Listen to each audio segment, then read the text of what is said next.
Todd, I want to jump in by with talking about a specific aspect of Carol in relation to Far From Heaven. Far From Heaven is, among many other things, a really intense dialogue with Douglas Sirk. Carol is something very, very different. And I remember at the time when you were preparing Mildred Pierce, forgive me for the, but when you were thinking about research for Mildred Pierce, you were looking at, I think, photographs of the era very specifically, and also work about the era that's depicted that was done later in the 70s, right? Films Yes. Yeah. And I just kind of want to start the ball rolling there by talking about maybe possibly a shift in the way that you're looking at the work of a different era, because in Carol, one isn't thinking about references to films. That's not really present in the movie. It's something very different. Yeah.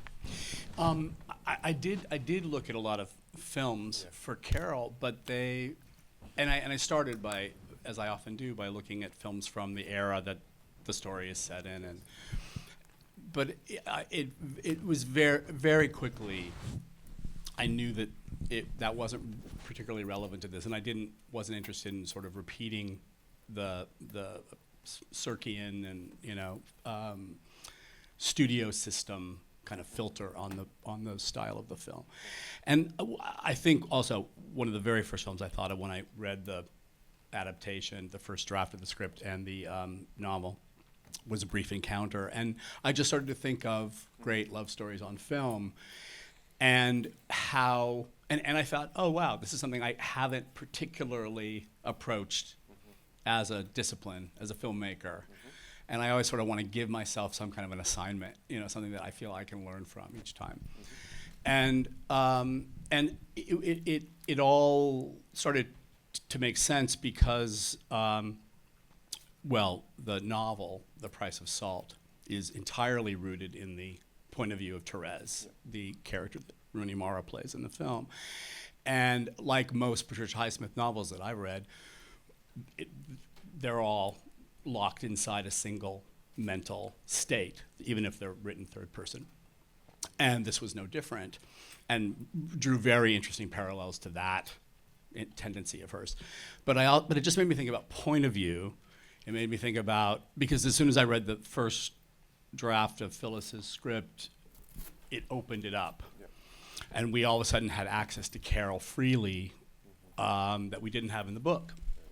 And it made me I just wanted to really be very conscious of how we enter Carol's world initially, what that means, but trying to really structure the whole film around point of view.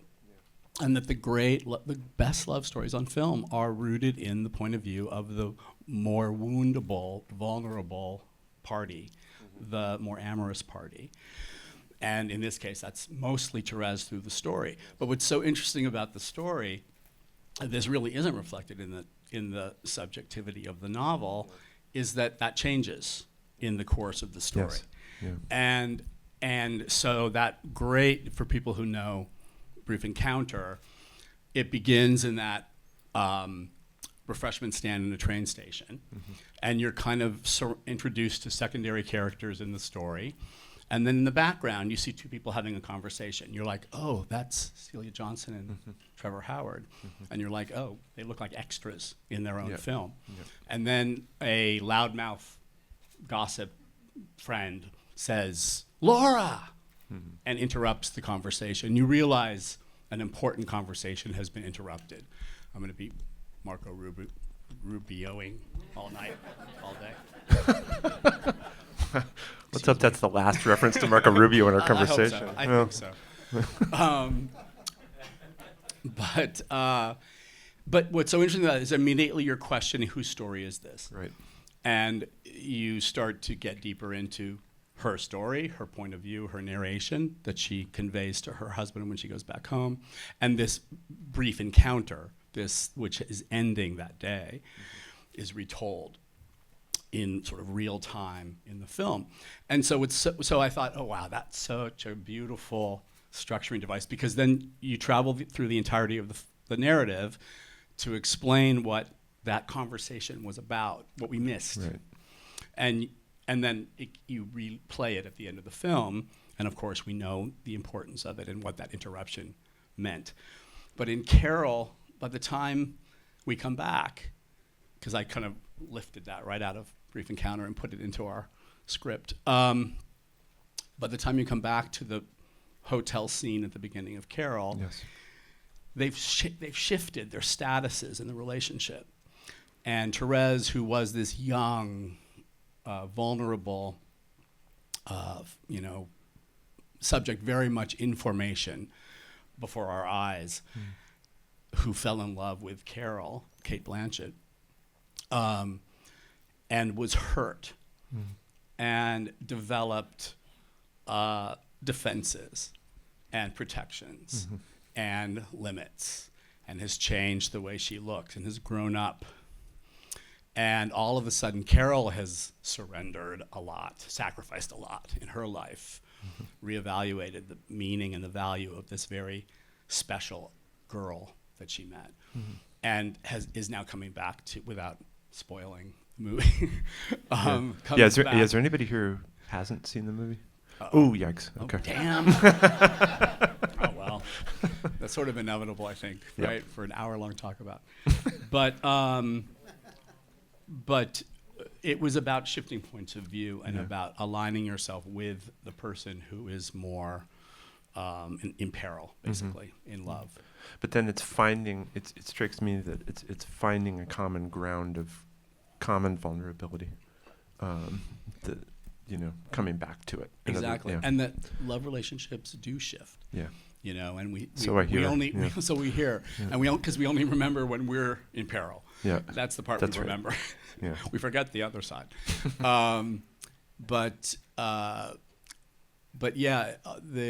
So it was really about love stories that were rooted in this one of the subject's sides that I looked at a lot and gleaned from a lot. And then I think the visual language of the film was just increasingly informed by the historical research that we were doing, and what New York City looked like in the early 1950s, how incredibly different a world it was than what we think of as the 50s, the Eisenhower 50s, Right. which we fully explored in Far From Heaven. It's so funny how often, because I remember doing Far From Heaven and having, doing research of the period, Hartford, Connecticut, 1957, and people saying there's a big Italian population in Hartford. When we're looking for extras, you might want to consider Italian-looking extras or immigrants. And I was like, no, we want everybody to look like patrician Hollywood backlot extras, like kind of robots. Yes. Nothing remotely connected to the real Hartford, Connecticut of Right. 1957.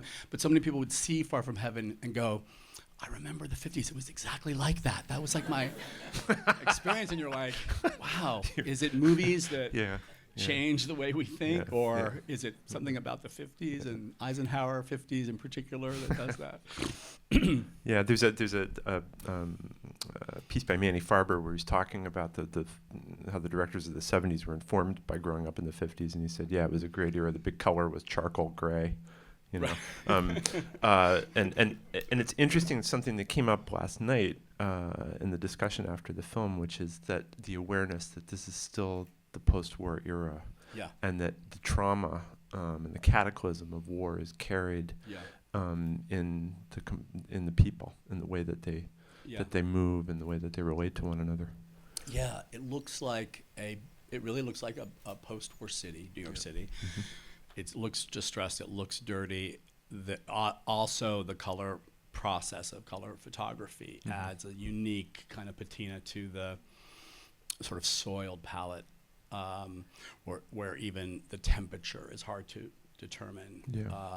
And there's a warm and cool kind of interplay, which is really interesting. But we were still made to feel newly vulnerable by the arms race in Russia and their sort of lead in that credible frustration with the Truman administration, a real need for a change in administration. Eisenhower had been elected, but there was a much longer time before he took office back then than there is today. So it was in that interim that this story takes place. So there was a great deal of indeterminacy and insecurity and vulnerability. And that felt like a really poignant, gorgeous sort of terrain to watch these little unexpected roots or sprouts of a love emerge, you know, at this time. So, and also with, as I mentioned last night, but I think it's really worth reiterating just how much, starting with Saul Leiter's photography, which remained influential to me since I sort of discovered him so recently, because everyone, like Ed Lockman, had known about Saul Leiter forever, of course. Of course. Mark Friedberg, my designer on Mildred. But so much of the photography, in addition to Saul Leiter's beautiful work, which features windows and reflections and sort of filtering of images that you'll see in Carol, there was also a great deal of beautiful color photography, and it's all by women, photographers, photojournalists. Esther Bublé, Ruth Orkin, who was the partner of Morris Engel, who made Lollipops and Little Fugitive, which is maybe the best known docudrama. And there was one that they did together called Lovers and Lollipops. Right, Lovers and Lollipops. That's it. That's more set in locations that were relevant to Carol. So we just kept watching it over and over. It was all shot in New York City. You also mentioned Helen Levitt. Helen Levitt, who's a great artist. Fantastic work.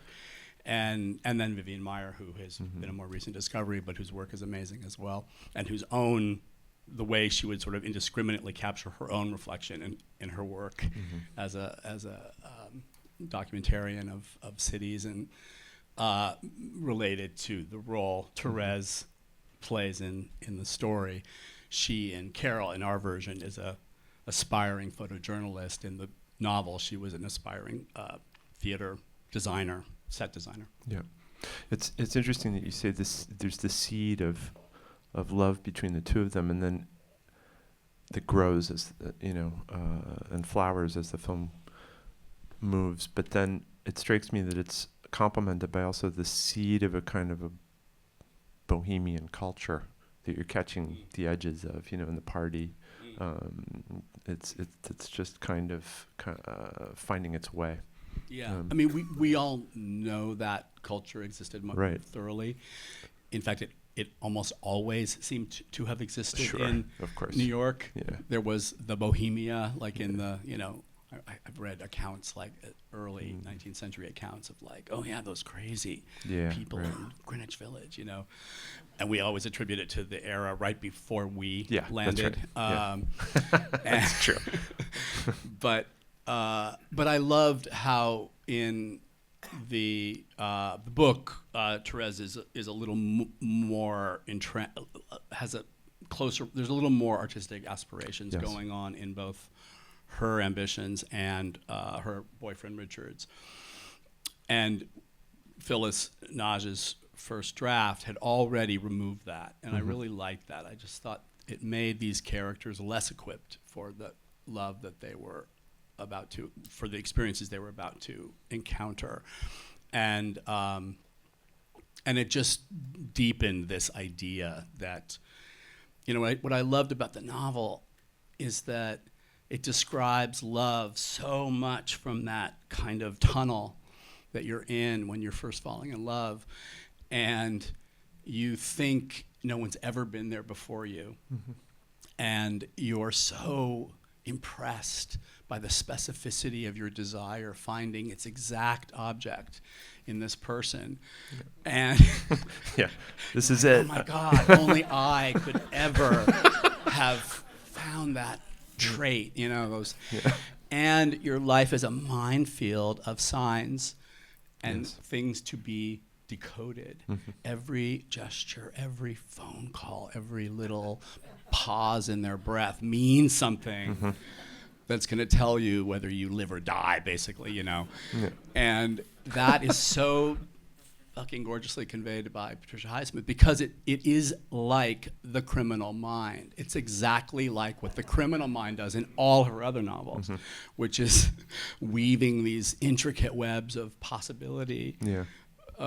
You know, how you will get caught or not, how you'll avoid being found out. Yeah. You know, so that was just brilliant, and so I think just making them less equipped for what those experiences made it all the more profound. Todd introduced last night's screening, and he actually dedicated it to Chantal Akerman, and I guess. I I'd always imagined that Chantal's work was very important to you, and I gather that you knew her, and particularly in relation to Safe, I feel like there's an interesting relationship there. So I just sort of wanted to talk about that. Yeah.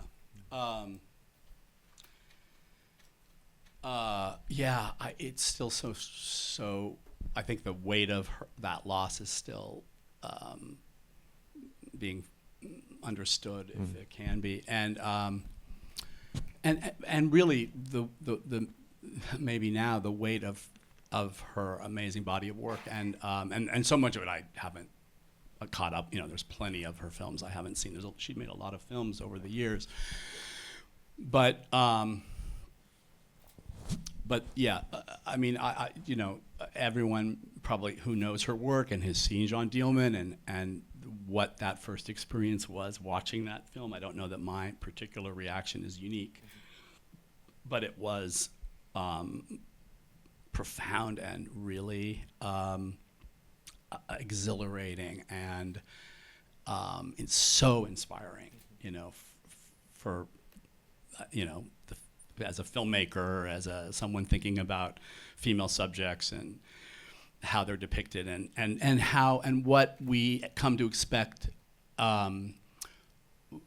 you know, is occupied on screen when we tell the story of women's lives, and what is important and what is not important. And I just remember it was in college that I was first exposed to her, and we watched Jeanne Dielman, and you know, it's a long film, but you see the running time on your syllabus, and you're like, oh God, okay, fuck.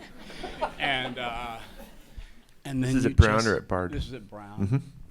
And you just fall into the, you know, the incantation, the unbelievable spell of observing labor, of observing work in the kitchen, of observing routines that define her life, all the things that we've, you know, as people have said about the film many times, and there's been so much said about it, that is normally removed from movies. This is what the center of this film is, and the big events, because she receives has, you know, sees tricks John's at the end of the day to supplement her income, and as soon as the doorbell rings, it cuts, and we're back in the kitchen the next morning and watch the routines again.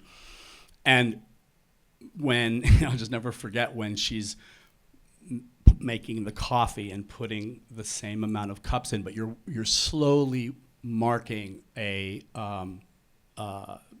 you know, degradation, unraveling of this life.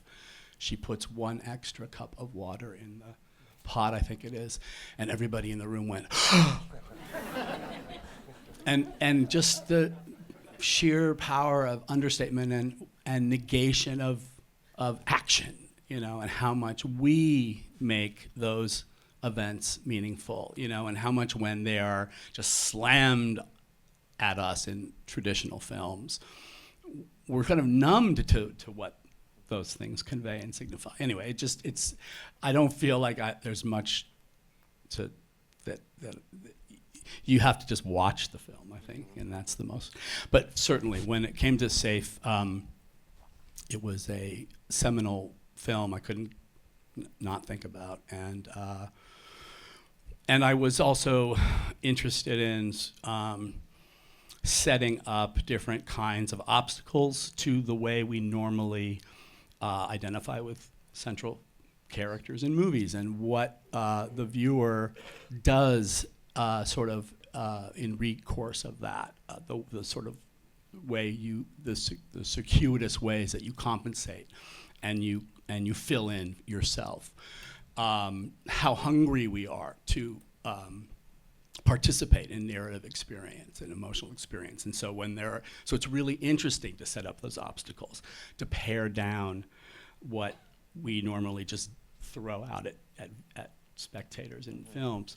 And so with Carol, it was this evacuation of a subject that was really the starting point for this person, and her relationship, absolutely, as you also feel in Jeanne Dielman, but in a very different way, to her environment and her domestic life.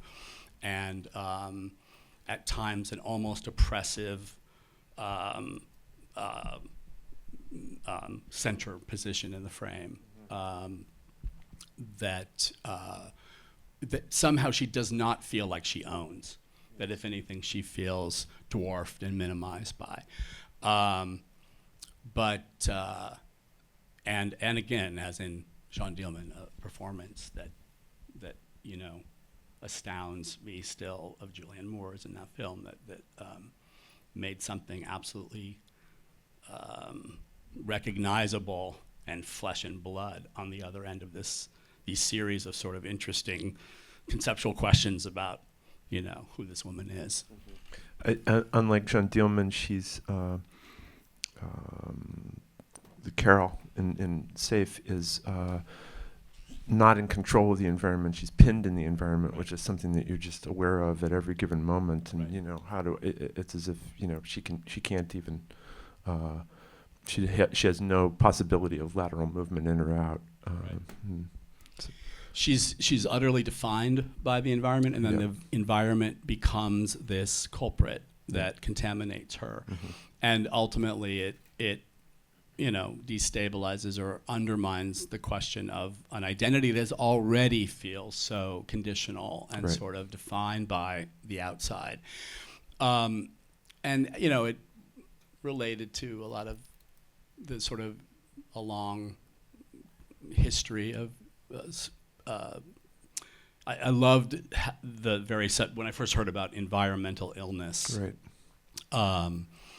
and 20th century disease. It was also the phrase was coined early on, and that it seemed to only affect housewives in their domestic suburban lifestyle realms, and seemed to be caused by the chemicals in their products that they were surrounded by, and in the outgassing of the carpets and the upholstery in their homes. And I just, it just brought up a long and complicated history of women and illness, and pathologizing women and around their bodies and around their environments and how they are domesticated in life. And but the solution was removing them from these environments and sort of isolating them into these little encampments. Yes. These places of safety, where Julianne Moore ends up in Safe. But I was also really interested in the disease movie as a genre, Right. and the way that it kind of reassigns identity. It kind of strips you of the identity you're supposed to have, the illness. It makes you completely and totally sort of have to question every marker of who you are. And then it reassigns you with a new sort of certitude that you are this cancer sufferer, or you are this victim of environmental illness. And it was at this time in 1994 when I was thinking, or even earlier when I think I first started writing Safe, that we were still in the throes of the AIDS epidemic, and whole notions of cause and culpability around HIV were in discussion, and I think just a desire to make some sense of this virus that was, frightening the hell out of the world, and how people get it, and what their responsibility was in getting infected. And I found, that there was something really curious and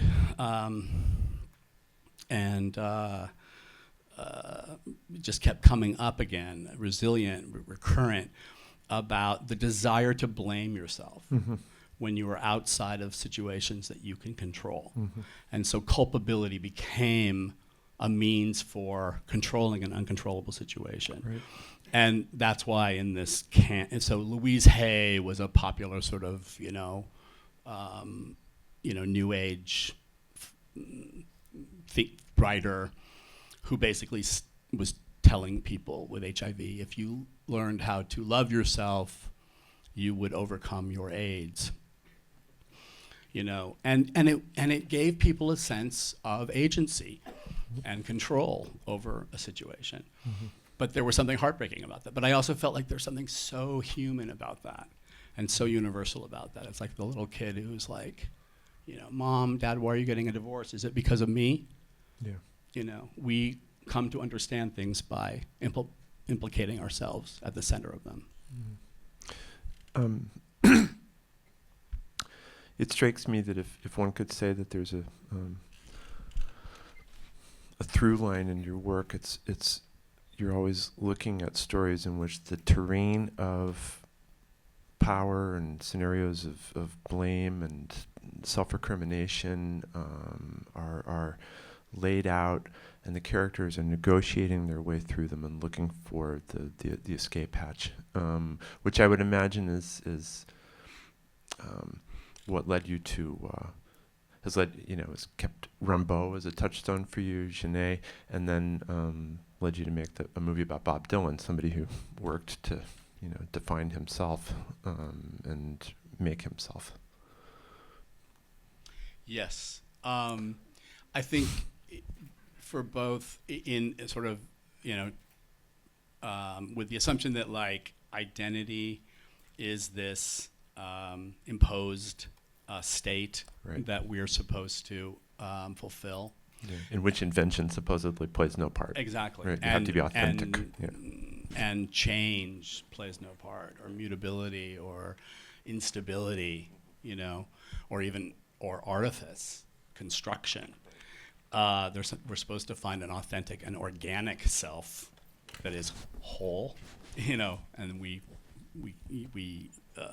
espouse those terms and elevate those ideas and those values. And so maybe, at least of my feature films, the first terrain where I was trying to look at kind of radically different strategies, practices around that was with the glam rock. Velvet Goldmine. Yep. Yeah. And how weirdly rebellious and disquieting it that moment was, that sort of bisexual androgynous rallying cry in the early 1970s that affected certainly the UK and some of Western Europe, but also America as well, and was inspired by a lot of what was happening as a sort of reaction to the 60s hippie ethics ethos that a lot of the Brits, like David Bowie, was inspired by in the Stooges and Brian Eno and his glam rock years. Yes, exactly, in Velvet Underground. But that notion of radical instability in terms of sexual orientation, sexual identity, is still uncomfortable today in our very advanced state of progress around issues of acceptance around gay, lesbian, bisexual, transgender issues, because it's so much easier and so much more legislatively tidy to talk about sexual orientation as something that we're born into, that's biologically determined and stable. And then you can just say, no, there's no question, there's no choice involved. Choice is this, or freedom to change. Word. Election, like a desire to actually change it up. And what was so interesting about the glam moment was that it was also addressing the inherent instability of adolescence, because it's aimed at young people and how much they don't know who they are from day to day. Yeah. And that fantasy, or that metaphor of a alien space, androgynous space creature who was a bisexual, Yeah. was so liberating and so radical, I think, in so many ways, and continues to be today, interestingly, I think. But Dylan was just another example in a very American version of somebody who was and I when I first got into Dylan in high school, I don't know that I necessarily saw him that way as a shapeshifter. Yeah.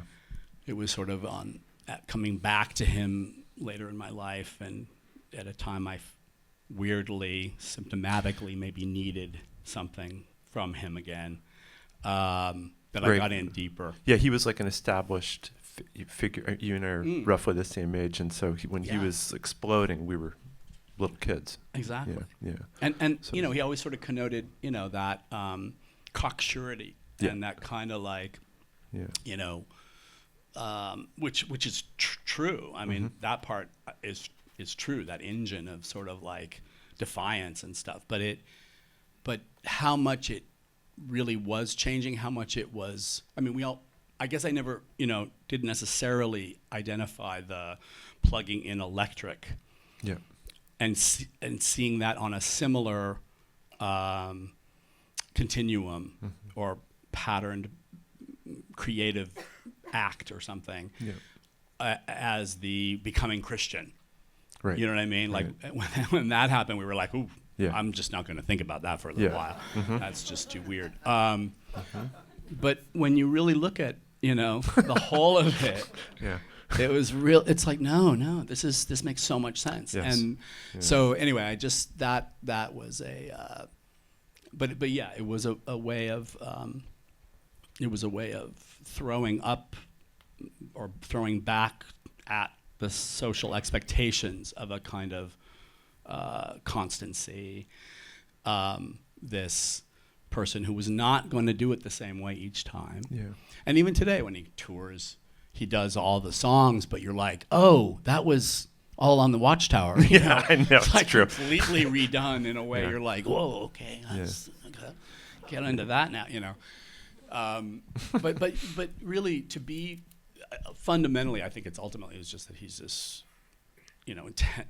a creative entity who has to sort of be making things to survive life, and but under the pressure of what he became at that time in New York or wherever he was in the 60s in particular, the demand to keep fulfilling social expectations was too constraining, and he had to lash out against that. And there was a kind of hostility, a kind of healthy, maybe creative hostility in that practice. Yeah, I mean, there's the moment in his autobiography when I guess Joan Baez or Robbie Robertson said to him, this is the moment when you're going to take it all the way home. You're going to take it to the top. You're the prophet, or something like that. And he's like, okay, time for me to withdraw. Exactly. Yeah. Bad word. Don't use that word. Yeah. I'm wondering if you'd like to open it up for questions from anyone in the audience. Jim? Microphone's on its way. Hey, Jim.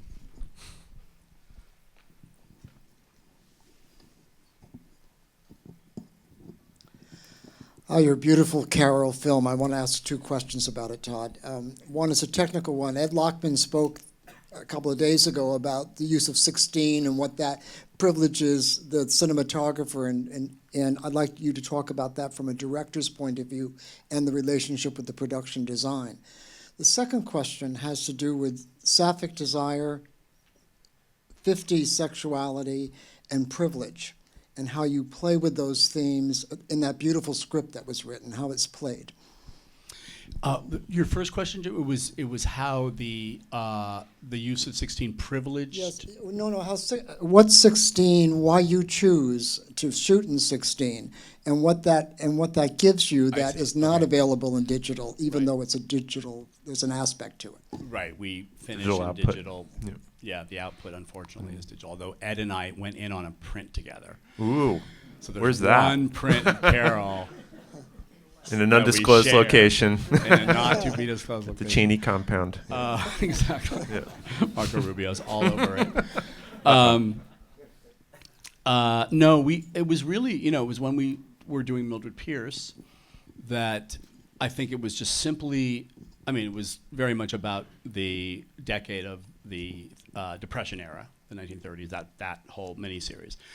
And we knew it was going to be broadcast on TV. It was made as a long form dramatic thing. And just having seen stuff shot on 35 and blown up to HDTV, it looks like digital because of the sophistication of lenses and stocks these days are so fast, so fine-grained, that you just lose the grain element. So that was really, it was like, no, we want to see the grain and have it be a movie on, everybody who did Mildred came from film, including Kate Winslet. She'd never done anything for TV before. So we were all, proud of that, that we didn't know anything about TV and wanted it to look like a movie and so we did, and the results were really great and it was fun to downgrade to a small 16 millimeter camera. I thought that was kind of radical, but the look was so meant so much, and I think some of the visual references, although we were looking at this sort of parallel moment that I was conjuring in the 70s new naturalism, American filmmaking of the 1970s. It was going back to traditional genre filmmaking, but imbuing it with a sense of freshness, a new kind of visual sensibility, a new kind of actors and stuff, but still being very true to the forms and conventions of those generic traditions, the noir and the thriller and the horror film and all of those things. And we wanted to bring, making those films feel sort of socially relevant to the 70s, while still being sort of classical about their love of the sources. And that's what we kind of wanted to bring to Mildred. And in this case, we really weren't looking at 70s films. We were looking more at stuff from the early 50s. In the case of Carol. Sapphic love and the 50s and wow, my mind is so right. Yes. Yes. Yes. Yeah. Yeah. Well, this class difference, class plays a real role in Carol as it did in Mildred, actually. And really, so much of the tensions and the complexities have almost as much to do with the age difference and the class difference and the different power, the status of power that Carol assumes over Therese in the story, as the fact that they're two women, or at least they all, combine to create a very specific dilemma for the subjects. And but yeah, and a lot of it is about aspirations about becoming a woman, I think, and because Carol represents femininity to Therese in very specific ways that you almost feel she hadn't fully confronted, and definitely hadn't confronted the incredible sort of sway over her until she saw Carol. But the way every aspect of Carol's person is cataloged in the book is noteworthy and made an impression, and something we wanted to bring to the textures and the feel and the surveying of Carol's world. But in many ways, Carol also is straitjacketed in that world, and so obviously it's a world that she's done everything to fulfill and become this ideal sort of wife and partner for Harge, her husband, and it has not fulfilled her. And there's something really missing in that, and something missing that even Abby, the character that Sarah Paulson plays, who has a long history with Carol, we learn, hasn't been able to fulfill. And we assume that we know that Abby comes from that class, that more privileged class that Carol enters. And so there's something beyond it that Carol needs as well. But I have to say, I thought it was just fun to make a film about women falling in love, and an older and younger woman, where the older woman is the object of desire, and the younger woman is enthralled by the beauty and the allure of the older woman.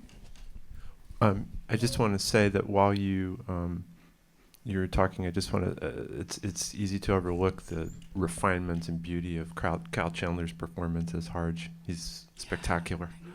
Yeah. That guy is so gifted. He's a great actor. He is such a great actor, and he's made for the 50s too. He looked so. As soon as he got into those clothes, it was like, oh my God, come on. He's fantastic. Harge. Yep. Harge. Yeah. Microphone's coming. Here it comes. I know that Douglas Sirk was not always regarded highly, particularly whenever his films were being released in the 50s. And I think there had been sort of a bit of a critical reevaluation before Far From Heaven. But I'm just curious if there are any other filmmakers, either contemporary or a little bit older, who you think are due for a sort of similar reevaluation, either by critics or by filmmakers. Oh, that's an interesting question. Oh God, I'm gonna think of it as soon as I leave here. I'm gonna be like, oh, that's who I should have talked to. No one's coming to mind, and certainly no one I think of the importance of Cirque and melodrama, and the way melodrama in general has been denigrated, as a genre alongside all the other genres that are more often associated with male subjects. But there's something really there's something beautiful and fascinating and radical and gorgeously constructed about these Cirque films. But they also, and Fassbinder is the first person to talk about this, although he was so radically changed and redirected when he first encountered the Cirque films in the early 70s, is that they leave you with a sense of dissatisfaction. Mm-hmm. Because you're watching, and Cirque will say this too, he's like, you can't make films about things. You can only make films with things, with people, with light, with mirrors, with flowers. Basically, he's saying, I think, that all I can do is show you the conditions that we all live under, and then I'm not going to show you these characters figuring their way out of them or overcoming them. That's what you have to go home with. And that means, and Fassbinder talks about the way the camera is always observing. It's not about subjectivity. Mm-hmm. It's about the emotion you feel is due to montage and music. It's not due to being identification with the character. You're outside. You're watching Jane Wyman, watching Rock Hudson, and desiring him, but not being able to go there for all of these other things that you're watching. And so they don't stroke you. They don't solve problems for you. And that makes them maybe less, purely satisfying. Can I actually throw out a couple of Technicolor melodramas of the same era that are also known, but maybe in need of a little bit more attention? The Strangers When We Meet, which I'm sure you know. Such a beautiful. I looked at that for Carol. Yeah. Mm-hmm. And also these, after Delmer Daves had his heart attack on The Hanging Tree, he made these movies with Troy Donahue, Susan Slade and Parrish, and I don't know those. Yeah. Those are pretty cool movies. Okay. Wow. Awesome. Troy Donahue aside. Yeah. Right. Yeah. Let's go to this side. Yeah. Wait for the microphone.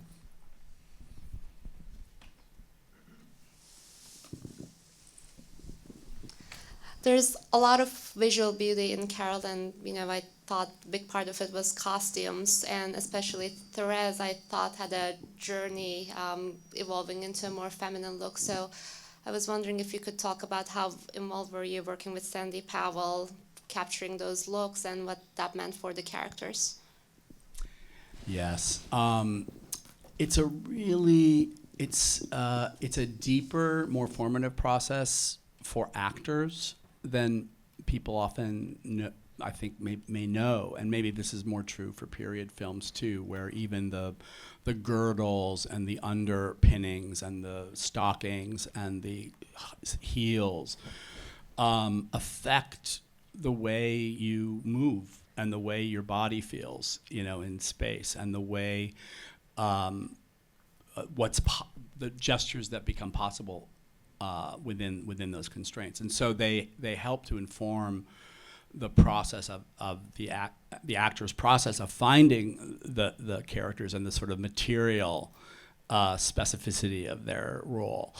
And so they're intensely important to the actor's work, and they speak about it way more,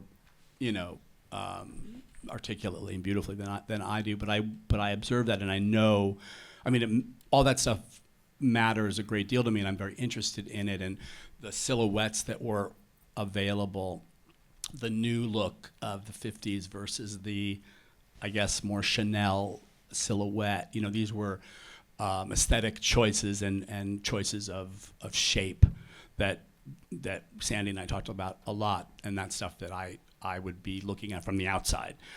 And so they had a meaning, but yeah, that whole process. And so it's really just a process where Sandy begins with actors. It's, also we didn't have a huge budget on Carol. Sandy would far prefer being able to afford to build most of the clothes in a film that the principals wear than we had money for. But that just meant that we had to look at vintage clothes, and you start with vintage clothes anyway, which they try on for shape. We take a lot of pictures, we talk, we exchange ideas. The actors move around in them, and then we start to narrow down. And then in this case, it was like, okay, which are the really important clothes that Carol wears that we have to make? Which are the vintage clothes that really work, that we can make, that Carol can wear, but definitely that Therese could wear, because she's still sort of finding herself and finding her identity through her look and her. I think there's a reference in the film to the fact that she's a photographer, but she's uncomfortable taking pictures of people. And then she starts to take pictures of Carol, and in a way, the very act of being able, and then you start to see that she can start taking pictures of people in general. And I think in a way, it's a way for her to start seeing herself in the world as a subject, and how she looks and how she participates in life. So that's all part of it, and I think the clothes play a sort of foundational role in that process. And then shaping her own appearance, changing her own And then appearance. exactly, and then really growing up. It's almost like hostile, because when she no longer is available to Carol, or so she thinks, and has to move on, is when she most resembles her. Yeah, my question is about the casting of the film. Mike's coming. Yeah, my question is about the casting of the film. Did you always have Cate Blanchett and Rooney Mara in mind? And what qualities do those actresses possess that you thought made them perfect choices for the roles? Cate Blanchett was attached to the film before. Exactly. Kate was on before I was, so that was sort of a drag. But as a director, you make do, and you just work with the material that you're given. But I picked Rooney. I'm so happy to say, and I just had watched her, like I'm sure most of you guys have, you know, in the films that she's done, and in such a, you know, short amount of time, she's distinguished herself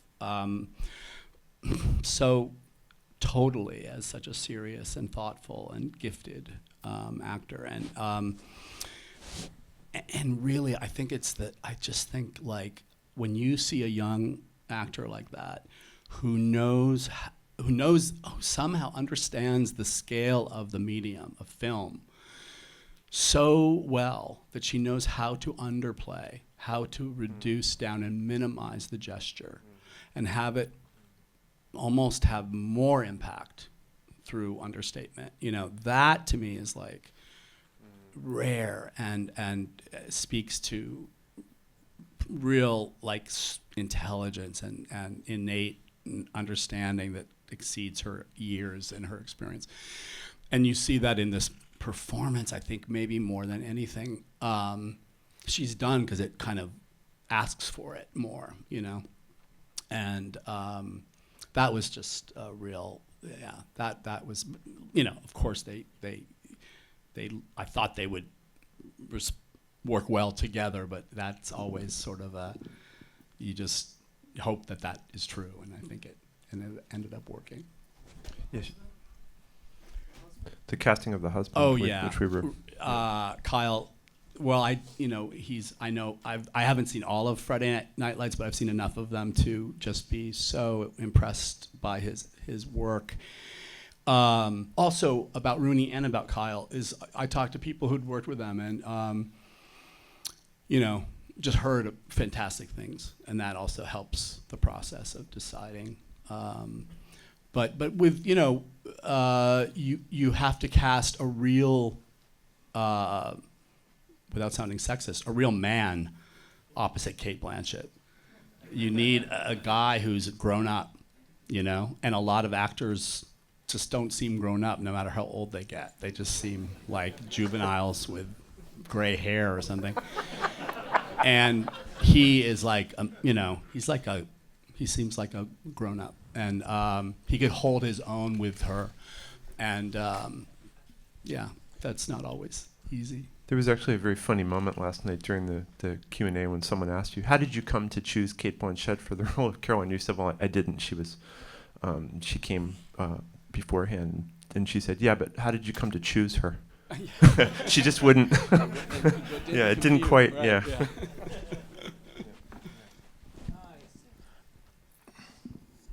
Did she choose you? I have a question basically about movies. Audiences come to movie houses to distance themselves from their problems and rather engage in the problem of the plot, the characters, etc., that they see. Was this movie, Carol, something about like Brief Encounter that you based it on, or is this something entirely different? I seem to think when you started talking about it, it sounded like Brief Encounter in a railway station where they had a conversation and somebody interrupted. Yes. Mm. It seems to me that this is a question that relates directly to melodrama and involvement with the characters. Right. Yep. The people themselves probably had their own problems, health-wise, etc., or their relationship with their husbands, which had an influence in their relationship with somebody they just met. And this was what I thought was the plot that you were talking about. Well, Brief Encounter was a influence in how I worked with Phyllis, the writer. We did some structural changes to the shape of the story, the narrative. But really, what was similar about the two for me is they're really just about they're about they're very simple stories really. They're really about love cropping up unexpectedly in life, almost as a problem, almost as a something you don't ask for. A conflict, in other words. Yeah, exactly. That messes everything up and makes you have to rethink everything when you didn't think you were really up for that. And it affects all the members of the family. If Yeah. they're- Exactly. Yes. So we'll do one more. Yeah, right over here. How did you decide to do the film about this topic? And before doing it, how did you think it would be unique from other films about this topic?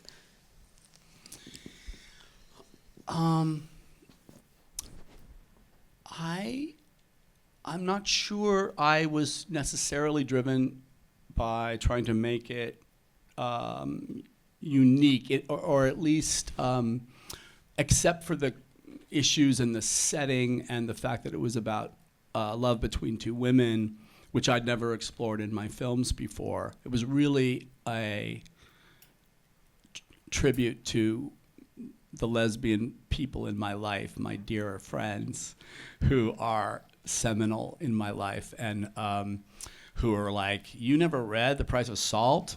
And I'm like, "No."